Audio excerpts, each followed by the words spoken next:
Arrow Season 2, Episode 22, Streets of Fire. Now, the first thing I want to get to in this review is mentioning some of my favorite points from this episode that were actually fairly subtle moments, and there were really only two that stood out that were subtle but also very important as far as I'm concerned for the different characters in the show. And the first part was when the new detective Lance, now he's back in his old position. That was a cool part of it, but before that happened and he was talking to his lieutenant and he mentioned how he had to call Oliver. His lieutenant still called him the vigilante, but Lance called him the arrow, like right after his lieutenant said the vigilante. And I love that scene because it shows how things have really changed between Lance and Oliver, or the arrow, so to speak. And I just thought it was a really good stepping point or plot point for his character and showing how much he truly like cares about this guy and how he does realize that the arrow is not just some vigilante going around killing people, especially since he's stopped killing people. It does help a lot. But he's a guy helping out the city, and since he's seen him change from who he was in season one, where he really was the vigilante and he was just killing people, now he's sort of stepped things up and he's not killing people. He just captures the bad guys and lets them go to prison. I thought that was a really great moment in this episode, and like I said, it was incredibly small. They didn't even, stick to that moment for really long, but it just really stood out for me when they said the vigilante, which I don't think I've really heard in quite a few episodes because no one's really saying like, oh, it's the vigilante or the hood or whatever. But it was something that they did, and his lieutenant said the vigilante, and a second after he said the arrow, and I just love that moment. And then the second one was really Sarah when she's basically getting into her superhero mode. I thought that was really cool too. When the police officer, she basically says that she was really brave and stuff, and I just love that moment. And Sarah and Laurel and Lance are there, or their dad. They're they're all just in the moment, and she kind of realizes that she's not just the killer that she always thought she was. She has that moment, and it's sort of a small realization for her character. And that was just a great moment too. And of course, when she actually saved the girl and she just takes off, and the mother, of course, doesn't say anything, but like she doesn't say anything bad about her. All she wants to do is basically thank the woman that saved her child. So it was a great little plot point that they put in there that I hope carries on until season 3. But this was a great episode leading up to the season finale. I can't wait to see how that goes down. I mean, the preview for it alone was absolutely amazing. They have like the League of Assassins coming in. Roy's up, which I knew was gonna happen. I knew he was gonna come back in the next episode, but he's up, and Sarah's with Oliver and stuff, and they're just walking, and it's gonna be a crazy battle. So that's gonna be amazing. But this was a great lead up episode that had a lot of crazy points to it, and there were people who came back. There were people who died. All types of stuff happened in this episode, and it was just good from beginning to end, and nothing about it just slowed down the pacing. It was just all well done, and it was a huge action episode. But mostly, it was just people getting beat up, but there was just people getting flipped into stuff, especially in the police station. That was a really cool action scene because it was just cops going up against the one guy who was in there, and he was taking bullet after bullet, and he was just flipping people over tables and stuff. And I just love that scene because of it, because it's cool to see Oliver, or in this episode we actually had I can't even think of his name, but Tommy's father, Mr. Merlin, I'll call him. But Merlin, we saw him actually fight one of the guys, and it's just like when Oliver does it. He can block all the hits and get some in himself, and it looks really cool, and it's choreographed and stuff.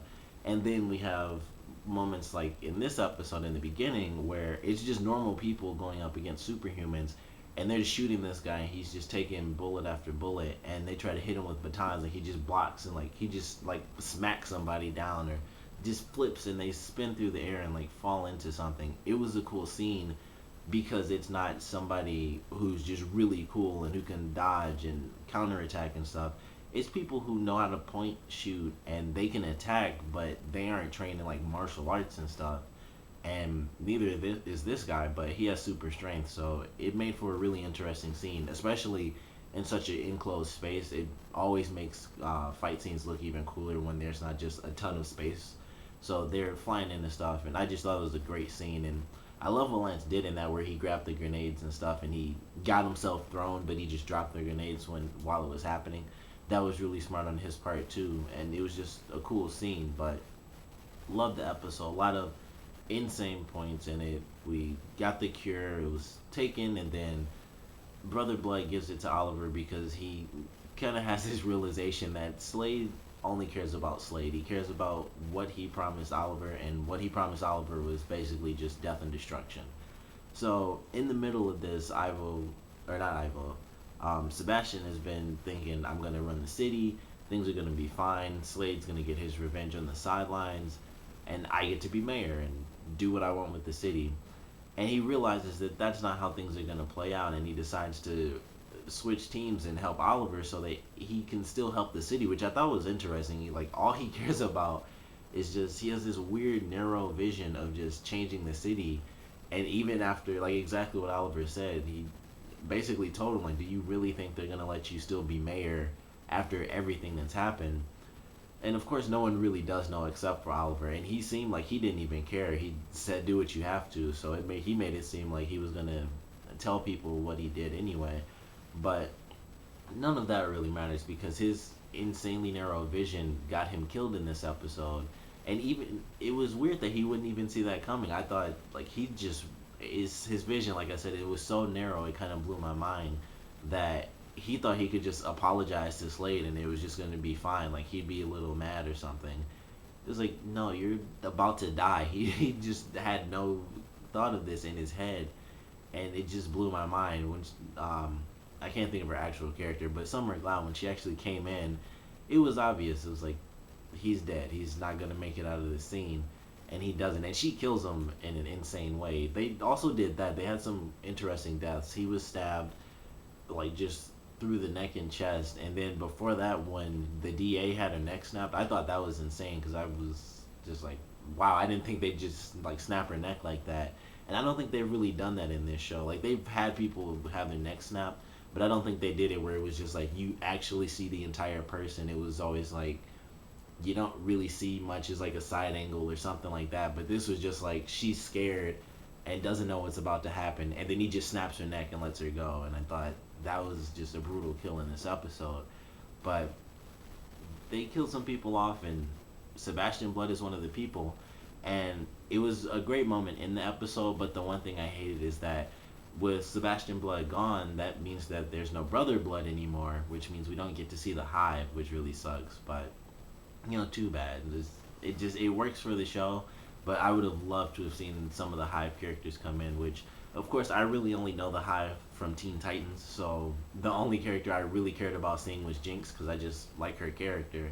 But it would have been cool to see one of those characters come into play somehow, and they might not have stayed in the show permanently or anything like that, but they could have brought in one of the sort of, I guess, main Hive members. I guess that's the best way to describe them. But with him dead, they aren't really going to come into the show, at least not in the Hive fashion, but they could still be in the show in any different way. But his character is gone now, and I was curious as to whether or not he may or may not have gotten up if he took the Mirakuru at some secret point, considering he stole the cure. He could have got his hands on the Mirakuru at some point, but he didn't get up, and I doubt they're going to do that in the next episode. But if he does survive and he actually did take Mirakuru, and that was sort of his fail-safe in case he was killed off, I'd love to see that happen, and that's sort of one of the little things they do for season 3, where it's like he actually does survive and he goes full force with the Hive or something like that, and he goes towards his vision of changing the city and he sort of expands it to changing the world or something, because he's kind of lost his mind because of the Mirakuru, and thus he makes Hive and stuff like that. But we'll have to see. I don't think he's gonna come back, but who knows? I could be wrong. I mean, this show does all types of crazy twists, but that was a great moment. Even the flashbacks were really good, and one of the things that happened is, of course, with last week's episode, it sort of ended on a cliffhanger where it seemed like Sarah was in trouble, and we find out in this episode that she was, and she was captured by Slade. So Oliver goes to find her, and they're on the ship, and now they have to confront Slade. They've caught him in the end. He had the Mirakuru cure, and then next week we're gonna get the fight that they had where he could have easily taken him out. He could have cured him, and he could have killed him, but he didn't do either. So we're gonna. I think we're gonna actually get that in the next episode, and I can't wait to see it. Even though we know, and that's actually one of my favorite things about this season is that in season one, no questions were answered about the past. Nothing that happened. It was all like, yeah, this happened, but I won't go into details. And in this season, they had specific details. Like Oliver said multiple times, I could have killed Slade when I had the chance, and I could have even cured him, but I didn't do either, and I screwed up, and that's why this happened. And I love that we got to hear him say that multiple times, even though we haven't seen it yet. So even though we know the outcome, even though we wouldn't have to hear him say it anyway, it's really cool that they did it in the dialogue, and I don't want to say it's more realistic, but it's just a good development for his character because he's opened up over time, and he kind of had to tell everybody like this is what happened back then, at least some of the small points, because there's obviously a ton of stuff that's still left after everything that happens with Slade. And I think season 3 is going to take place, at least the past sections are going to take place off of the island, because as he mentioned in season 1, he didn't spend all of his time there. He wasn't on the island for 5 years. He was there most of the time.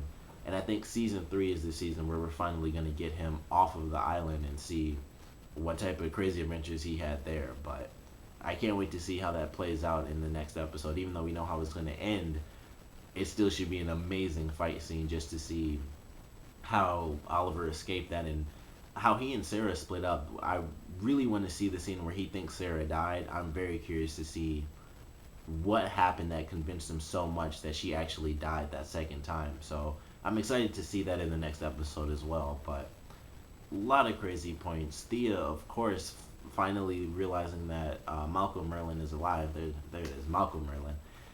Finding out that he was alive was actually a really small portion of this episode. And I thought it was interesting.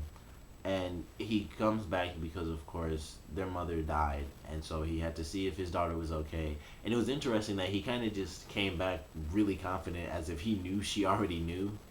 But he comes in real casual, like, yep, I'm your dad, I'm here, I had to come see if you were safe. And, of course, Thea is just incredibly upset because Malcolm Merlin's a crazy guy. As she said, he's a psychopath, a murderer, and a terrorist. That's not a great combination. So she was really upset, and of course, excuse me, his whole drive was trying to convince her that he was a good guy, or at least worth joining so that he could protect his daughter. And he does when he fights the one guy and takes him out, which I thought was cool that he did that. And the way it ended, where he's trying to convince her, and she has the gun. I thought it was going to be the typical thing, and this is a great example of how this show just throws twists out of nowhere. He's just in the middle of a sentence, and she just shoots him twice, and he hits the ground. And I don't know, that's the end of the episode, and I thought, it kind of blew my mind. It's just like, what the heck? She actually shot him, and he's probably dead. He might not be dead, and who knows if he's involved with the Lazarus Pit, because, of course, Oliver thought he killed him, too, when he stabbed him, like, in the heart, basically. So I don't know if he really gets involved with some of the Lazarus Pit stuff, if he somehow has his own version of the Lazarus Pit, because he's obviously, as they've mentioned numerous times, he's not exactly in good graces with the League of Assassins. So it's not like he's gonna go to Raish and just be like, let me just hop in real quick because I've been shot. So maybe he has his own version, and that's gonna be a big plot point for season 3. I don't know, but he kind of dropped to the ground. Maybe he has Mirakuru in him, and maybe the Lazarus Pit mixed with the Mirakuru kind of helped him control it, and it allows him to heal. I don't know, but he could actually be dead, and it would be interesting to see if that's the case. But I feel like there's just going to be some insane story where he just kind of gets back up, and it's like, this is why I'm not dead in the first place, because of whatever random thing. But we're going to have to wait and see. It was a great ending to the episode.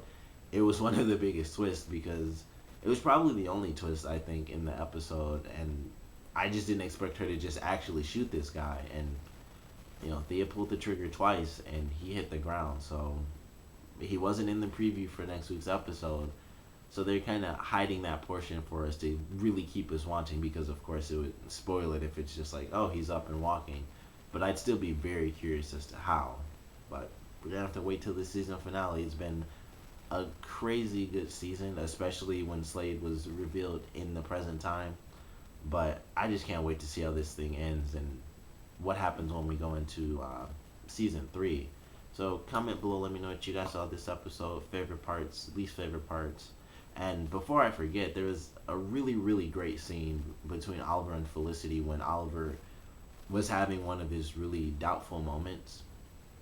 That was a great, great scene, and the actress, I don't know her actual name, but the actress who plays Felicity, she did a great job in that scene, and it was just really powerful. And then they kind of pulled the sort of dick move where they got real close, and she was like, "I believe in you," and then she hugged him. I was just like, "What?" She was supposed to kiss him, and I got a little mad because I thought it was gonna be like, "Here you go," after 2 whole seasons, Shazam, and then season 3 they're together, but they hugged each other, and I was a little pissed about that, which was so funny to me because I love their sort of like their close chemistry, their close but not that close chemistry, and it's obviously one of the big things that they do in this show.